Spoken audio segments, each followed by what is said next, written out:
नमस्कार श्रोते हो. दीपक रेगे कथाकथन चॅनलवर तुम्हा सगळ्यांचं मनापासून स्वागत. श्रोते हो, आज तुम्ही ऐकणार आहात द.स. काकडे यांच्या कुकडी काठच्या कथा या कथासंग्रहातली कथा. कथेचं नाव आहे हेडी. गावच्या बारवावर बबी हंडा घासत होती. हंडा घासायचा झाल्यावर तिने धुण्यासाठी म्हणून नुकतंच ओढलेलं पाणी वापरलं. आतून बाहेरून हंडा घासायचा झाल्यावर तो भरण्यासाठी तिने दोर डाव्या हातानं गच्च पकडून उजव्या हातानं पोहऱ्या चाकावरनं खाली सोडला. पाण्यावर बूट टेकल्यावर पोहऱ्या कलांडा होऊन पाण्यानं टिळावून भरला. तो बबीनं सवयीनं 2-3दा खालीवर ओढला. बारवत डुबुक डुबुक आवाज घुमला. मग हातानं पदर कमरेला खोवून तिने पोहरा ओढायला सुरुवात केली. एवढासा पोहरा, पण तिला तो ओढायला जड जात होता. हंडा निम्मा अधिक भरायचा झाला असताना तिथं झरीना गाठोडं घेऊन आली. उभी राहिली. बबीनं तिच्याकडं उदासवाणी पाहिलं. तिचा सारा आनंदच हरवला होता. खाली मान घालूनच ती नीरस आवाजात बोलली, "कंदी आलीस ग तू उंबरजून? हे पाय की आत्ताच. चिच्च खालून येताना तू ही हायस हे देखलं आणि आले तू ह्याकडं. तुला न्यायला मुराळी कोण आला आता?" बबीला सारं माहीत असून देखील ती तसं बोलली. "महा इम्रम भाय." झरीना जांभळी देत सुस्तावून त्यावर बोलली. बबी त्यावर काही बोललीच नाही. "अगं बबे, हां, अगं अजून किती ती अशी माहेरी भावाकडं राहणार आहेस?" बबीनं आभाळाकडे नुसतं पाहिलं. ग बसली. झरीनाला बबीच्या आभाळाकडे बघण्याचा मतितार्थ कळला नाही. तरी बबी काही बोलली नाही, बोलूच शकली नाही. बोलली असती तर दुःखाचं बोलली असती. दुःखाची खपली उडाली असती आणि वेदनेचं रक्त भळभळून व्हायला लागलं असतं. तरीही तिच्या डोळ्यात पाणी तरळलंच.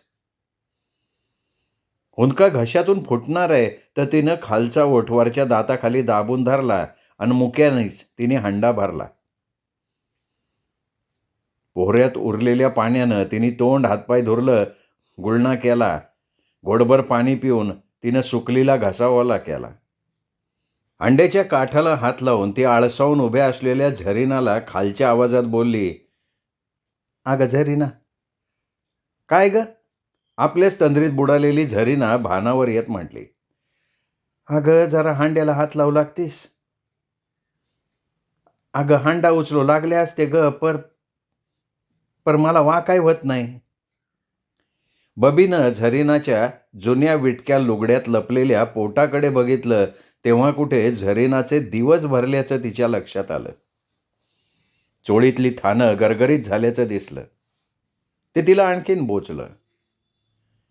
आता दुसऱ्या कोणाला हंडा उचलू लागाव्यास हाक मारावी तिला जमेना. जवळच्याच गुरंढोरं पाणी पिण्याच्या दगडी डोणीच्या काठावर एक पाय ठेवून हंडा अगोदर गुडघ्यावर आणि मग जीव खाऊन ती डोक्यावर ठेवायला लागली तर तिचा डोणीवरचा पाय घसरला. तिच्या हातातला तो भला मोठा हंडाही सुटला. धाडकन खाली डोणीच्या दगडावर ठेचून पालथा पडला. पालथ्या हंड्यातून वाहणाऱ्या पाण्याकडे बबी असहाय्यपणे बघत होती, सुन्न होऊन. बबीनंतर एकाच वर्षानं झरीनाचं लग्न झालेलं. बबीच्या लग्नाला येत्या वैशाखात 5 वर्ष होत होती.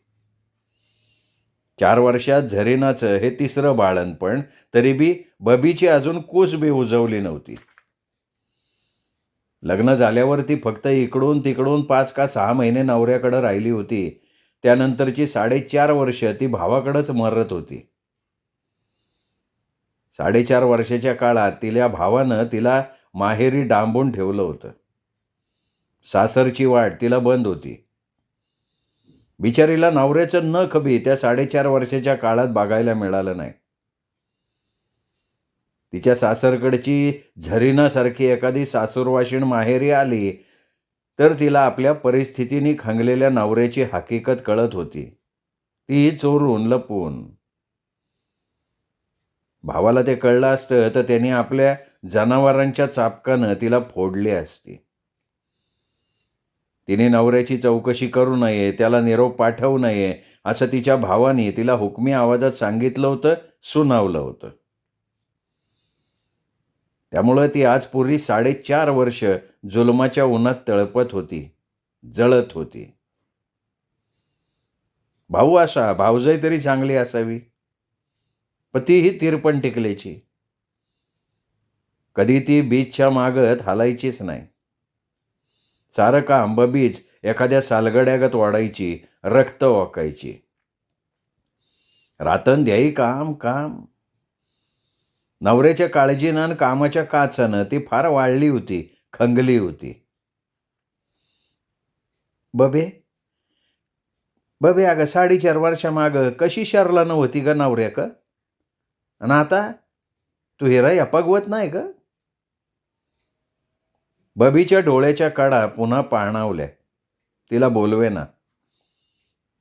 बबे, तुझ्या नवऱ्याची हाल हवा सांगू? भरलेल्या डोळ्यांनी बबीनी मान वर केली. झरीनाच्या नजरेला नजर देत तिने इकडे तिकडे भिरभिरा पाहिलं. जवळपास कोणी नाहीये हे हेरून तिने मुक्यानंच कपाळावर प्रश्नांच्या आठ्या घालून नवऱ्याची हाल हवा विचारली. झरीना जवळ आली. आपल्या हातातल्या चांदीच्या बांगड्या कोपरा कसारत तिने बबीच्या कितीदी तेल नसलेल्या डोईच्या केसावरनं हात फिरवला. तिच्या फाटक्या चोळी लुगड्याकडे बघत बोलली, बबे अगं तू ही वनवासात, तो तिथं वनवासात.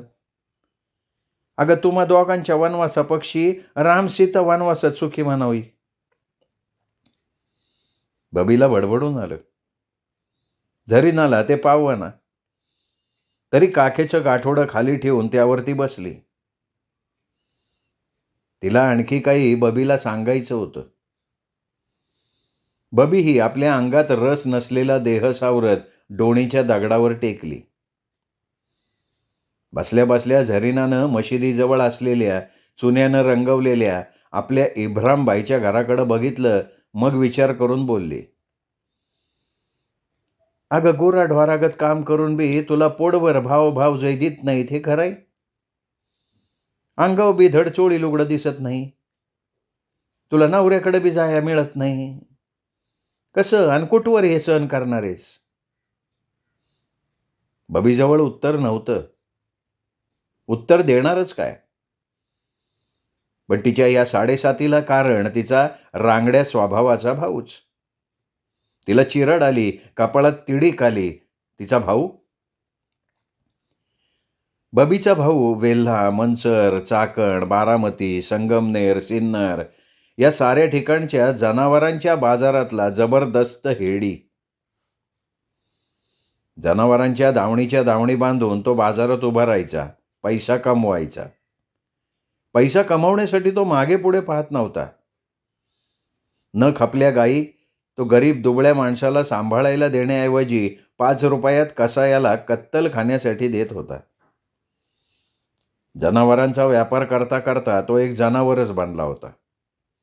अंगणही तो आडवा तिडवा आडबम, अस्वलागत केसाळ अंगाचा. आता पायांची नखं जाम वाढलेली, धुळीने माखलेले घामट्ट कपडे, वाढलेल्या दाढी मिश्या, लाल जरद डोळे, डोक्यात जनावरांची खुनशी वृत्ती. त्याला न कोणाची दया ना माया. जनावरांच्या धंद्यामुळे त्याचं घरात कधीच लक्ष नव्हतं. घरात बहीण लग्नाला आली आहे हे त्याला 2 वर्ष माहिती नव्हतं आणि त्याच्या बायकोने त्याला सांगितलं नाही. असा बेफिकीर माणूस. लोकांच्या मुंड्या पिरगळण्यात वाचतात. त्याच्या या स्वभावामुळे त्याच्याकडे कोणी फिरकत नव्हतं. जनावरांच्या बाजारात त्याचा हेडी म्हणून दबदबा, पण त्यात तिरस्कार होता. लोक नाईलाजानं संबंध आला तर त्याच्या तोंडावर नाटकीपणानं हसायचे, पण त्याची पाठ फिरली की पाय आपटत. बोटं मोडायचे, पाचा थुकायचे. त्यामुळं बबी चार चौघीत उठून दिसण्याजोगी आणि गुणवान असूनही तिच्या भावाच्या दुर्गुणांमुळे लग्नासाठी अडली. त्यात लग्नाच्या बाजारात तिचा भाऊ हेडी म्हणूनच उतरला. जनावराप्रमाणे त्याला बबीच्या मोबदल्यात पैसा हवा होता. पैसा मिळाल्यावर बबीचं भलं होवो किंवा वाईट हो त्याला फिकीर नव्हती. त्यामुळं बबीला चांगली मागणी येत नव्हती. शेवटी पहिली बायको मेलेल्या आणि डोक्याचे केस पिकलेल्या उंब्रजगावच्या हॉटेलवाल्यानं बबीला मागणी घातली. मध्यरात्रीच तो बबीच्या भावाच्या घरी आला. कंदिलाच्या उजेडात त्यांनी कमरेचा कसा सोडला आणि 3,000ची रक्कम बबीच्या भावापुढं टाकली. बबीच्या भावानं मग 2 दिवसात काही गाजावाजा न करता, नातेवाईकांना न बोलावता कसं बसं लगीन उरकून टाकलं. बबी वय वाढलेल्या दुसरवट्याच्या नवऱ्याची बायको झाली, लक्ष्मी झाली. बबीच्या नवऱ्याचं त्याच्या उंब्रज गावात अंबाबाईच्या देवळाजवळ हॉटेल होतं. बरं चालायचं. गावात हॉटेलं 2च. एक गावाच्या आबा सुताराचं, दुसरं बबीच्या नवऱ्याचं हॉटेल सरस. सुताराच्या हॉटेलापेक्षा जास्त गिऱ्हाईक बबीच्या नवऱ्याच्या हॉटेलात. त्याला सारे हॉटेलवाले शेठ म्हणायचे. बरं माणूस लाख माणूस, शिवाय कोणाच्या आद्यात नाही माद्यात नाही. म्हाताराच्या बायकोपेक्षा उतार वयात कोवळ्या वयाची बायको मिळाली म्हणून तो खुश होता. बबीला जीव लावायचा. खायला प्यायला बबीला सारं त्यानं दिलं, काय कमी पडू दिलं नाही. बबीला नाही म्हटलं तरी स्वतःच्या देखणेपणापुढं आणि कोवळ्या वयापुढं आपला केस पिकलेला नवरा कितीतरी बेढप वाटायचा, खुजा वाटायचा. पण माऊली सीता सावित्रीगत निर्मळ वागली. हॉटेलवाल्या शेठच्या दुकानात ती आल्यापासून आंबट शौकीनांची जास्त गर्दी व्हायला लागली. पण ती कोणाशी हसली नाही, कारणाशिवाय बोलली नाही. दर मंगळवारी ती आंबेच्या मंदिरात दर्शनाला जायची, तर त्यावेळी भिकाऱ्यागत मंदिराच्या पायऱ्यावर कितीतरी बसलेले असायचे. शुकशुक करायचे, खकराय खुकरायचे, पण बबी नाकासमोर बघून चालत होती. नाकासमोर कुणी आला तर ती खाली मान घालून चालत होती. सारं कसं सुखात चाललं होतं. पण दसरा आला का उंब्रजला खूप मोठा उत्सव व्हायचा. मुंबईवाले ऐतिहासिक नाही तर सामाजिक नाटक बसवून घेऊन यायचे. ते नाटक बघायला सारं उंब्रज गाव आणि आसपासच्या पिपळवाडी, पिंपरी पेंडार, धोलवड, ओतूर, ओझर, येडगाव या साऱ्या गावातली माणसं मोठ्या हौसेनं यायची. त्यामुळं दसऱ्याला हॉटेलची विक्री खूप व्हायची. हॉटेलवाले शेटला तर पाणी प्यायला उसण मिळायची नाही. विक्रीला माल अपुरा पडू नये म्हणून आधीच 2 दिवस हॉटेलात रेवड्या, गोडीशेव, गाठी, पापडी, लाडू असला खूप माल भरून ठेवायचा. बबीचं लग्न झाल्यानंतरचा तो पहिलाच दसरा. दसऱ्याच्या आधी 2 दिवस तिच्या नवऱ्यानं माल काढायची तयारी केली. रात्री 1चा सुमार भट्टी पेटवली, त्याच्यावर कढई ठेवली. तोपर्यंत बबीने गॅस बत्ती खुटीला अडकवली. नवऱ्याला कामात मदत करायला लागली. तर बत्तीला कसली मिरगी आली कुणा ठाव, ती पेटली आणि विझवण्याच्या आत चांगली भडकली. इतकी भडकली की सगळी दुकानच पेटलं. सारा भडका उडाला. दुकानाला चांगलीच आग लागली. भर रात्र लोकांच्या झोपा रंगात आलेल्या. त्यासाठी आग विझवायला बॉम्बाबॉम्ब खूप करायला लागली. तेव्हा कुठं लोक धावत पळत आले, पण त्यांच्या आग विझवण्याला फारसं यश आलं नाही. हॉटेलवाल्याचं हॉटेल जळालं म्हणून दुसरा हॉटेलवाला सुतार हसत बसला होता. सासरचा असा पहिला दसरा आला आणि बबीच्या जिंदगीचं समद सोनं लुटून गेला. परत हॉटेल उभं करायचं तर बबीच्या नवऱ्याजवळ पहिल्यासारखी पुंजी नव्हती. साचली होती ती त्यांनी बबीला मिळावी म्हणून तिच्या भावाच्या डोंबल्यावर टाकली होती. आगीतून तो आणि बबी फक्त अंगच्या कपड्यावर. शिल्लक राहिलेलं सारं काही अग्निनारायणानं खाऊन टाकलं होतं.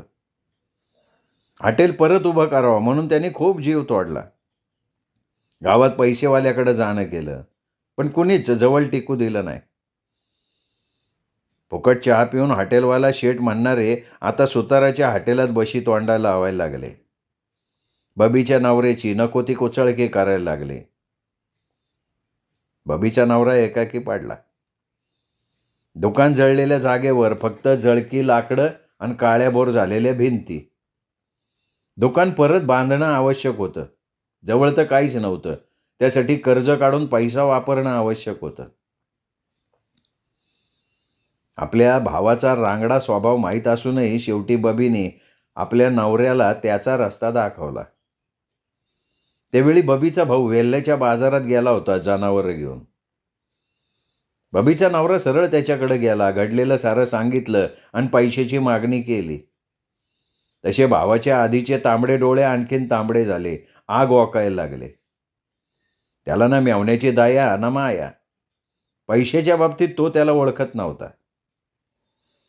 बबीच्या नवऱ्याच्या तोंडात मारल्यागत झालं, पण प्रश्न पोटाचा होता. त्याचं सारं आयुष्य हॉटेलचा धंदा करण्यात गेलं होतं. दुसरा कोणताही व्यवसाय करण्यात त्याचं मन नव्हतं.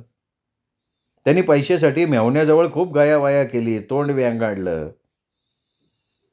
बबीचा भाऊ शेवटी पैसे द्यायला तयार झाला, पण त्यात त्यांनी रंग दाखवला. त्यांनी जब्बर व्याज सांगितलं. व्याजाशिवाय पैसे द्यायला तयारच नव्हता तो. हॉटेलवाल्या शेठची आता दुकान जळायला न पतच राहिली नव्हती. कोणताच हरीचा लाल त्याला जवळ करणार नव्हता. बबीच्या भावाचं जब्बर व्याज मान्य करून तो रक्कम घेऊन उमरजला फिराडू झाला. बबीच्या नवऱ्यानं दुकान जळलेल्या ठिकाणी कशाबशा 4 मेढी रोवल्या, वर सिमेंटचे पत्रे टाकले. गिरायकांना बसण्यासाठी लाकडी बाकडे टाकले. कसल्या तरी मुहूर्तावर त्याचं ते हॉटेल परत सुरू झालं, पण तोपर्यंत सुतारानं संधी साधली होती. त्याच्या मुंबईवाल्या पोरानं चांगलं फर्निचर पाठवून दिलं होतं. चांगल्या नट्यांचे फोटो पाठवले होते. सुतार आश्रम नावाचा बोर्ड बी दुकानाच्या टाळक्यावर सगळ्या गावात चमकत होता. आता सारी गिराईकं सुताराच्या हॉटेलात बसत होती. पिंडाला कावळा तासभर शिवू नये आणि मग त्याची लोकांनी आळवणी करावी, त्याची वाट बघावी, तसा बबीचा नवरा गिराईकांची वाट बघत बसायचा. पण त्याचा धंदा पूर्वीसारखा चालायचा कमी झाला. सुताराच्या पासंगालाही तो पुरणासा झाला. मग तो सुताराच्या बरोबर स्पर्धा करायला लागला. त्यात तो तोंडावर आपटला. यातच 1 वर्ष गेलं. त्यावेळी बबीच्या नवऱ्याला रकमेचं व्याज सुद्धा मेवण्याला देता येईना. व्याज मिळत नाही म्हणून बबीचा रांगडा भाऊच मग एक दिवशी त्या दळीद्रे हॉटेलात आला. त्यांनी सरळ मुद्दलच मागितली, व्याजासकट. हॉटेलवाला डबघाईला आलेला.